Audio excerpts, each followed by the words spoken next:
Oui, en fait, c'est quelque chose qui vient pas de nulle part, puisqu'il faut savoir que Temu, c'est l'équivalent occidental d'un site de e-commerce qui est déjà connu en Chine, qui s'appelle Pinduoduo.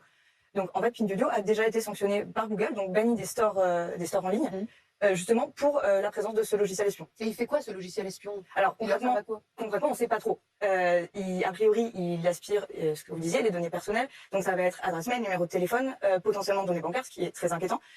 Mais il va aussi pouvoir potentiellement aspirer d'autres données. Donc, quand l'application fonctionne en arrière-plan, c'est ce qui était déjà reproché à TikTok à l'époque. C'est-à-dire que l'application, même quand elle n'est pas utilisée, donc elle fonctionne en arrière-plan sur le smartphone, peut aspirer des données. Donc, par exemple, vos messages, vos habitudes de navigation sur Internet, une multitude de choses. En réalité, on ne sait pas vraiment ce qu'ils aspirent, et c'est ça qui est inquiétant. Et quand ils veulent ça, ils font quoi avec ces données? Et encore une fois, c'est ça qui est inquiétant, c'est qu'on ne sait pas. Évidemment, il y a toujours cette suspicion venant d'une application chinoise, d'un lien potentiellement opaque avec le gouvernement chinois.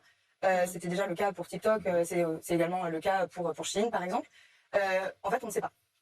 L'adage préféré des geeks, c'est si c'est gratuit, c'est que c'est toi le produit. Sur Temu, tout est presque gratuit. Ça dépend d'ailleurs que le site perd de l'argent sur chaque commande. Ça veut dire que la marchandise, en fait, c'est les clients. C'est exactement ça. Quand vous dites tout est presque gratuit, il y a des produits gratuits sur Temu. On peut se faire livrer, on paye même pas livraison, c'est gratuit. Exactement. Donc l'intérêt du site, c'est de trouver autre chose. L'intérêt du site, il est évidemment ailleurs. Aujourd'hui, Déjà, on devrait s'en méfier. Déjà, on devrait s'en méfier. Ça devrait faire une sorte d'alarme. Voilà, exactement. Non, vraiment, l'intérêt du site, évidemment, il est ailleurs. La question, c'est de savoir où est-ce qu'il est. Bon, on commence à comprendre que effectivement, ce que vous disiez, si c'est gratuit, c'est vous le produit. Les données personnelles, c'est vraiment le sacerdoce des réseaux sociaux. C'est voilà, les entreprises ont besoin de ces par données. exemple, si on télécharge l'appli, il y a moyen de se protéger de ce vol des données et de ce logiciel espion en rentrant quelque chose dans nos réglages? C'est compliqué. C'est compliqué puisque ce sont des autorisations qui sont fournies ensuite par le smartphone, que généralement on autorise, qui sont finalement des autorisations assez basiques. Ça va être l'accès aux notifications, à la messagerie, par exemple aux images, au contenu. Et non, c'est compliqué puisque elles sont nécessaires entre guillemets au fonctionnement de l'application.